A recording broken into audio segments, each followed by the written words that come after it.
Magandang gabi po, ito ang Balitaang Tahanan ng Katotohanan. Ako si Mike Enriquez. At ako po si Vicky Morales. Sagupaan ng militar at MILF tumitindi. Umabot na sa Sultan Kudarat, Maguindanao at North Cotabato. Eksklusibo, MILF naniniwalang sila talaga ang target ng opensiba ng gobyerno at hindi ang Pentagon Kidnap for Ransom Group. Kinatawan ng Pilipinas sa Iraq. Pinagpapaliwanag ng gobyerno ng Iraq kung bakit pinapaalis sa Maynila si Iraqi diplomat Husham Hussain. Pilipinas Shell magtataas na naman ang presyo ng mga produktong petrolyo.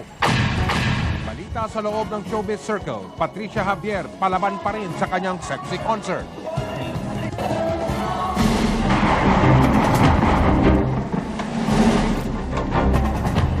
Lumalawak na po ang nasasakupan ng bakbakan dito sa Mindanao. Ayon sa militar, pagkatapos na ibinigay ni Pangulong Arroyo ang utos na salakayin uli ang Pentagon Kidnap for Ransom Gang na kinanlong umano ng MILF, nagkahiwa-hiwalay na ang mga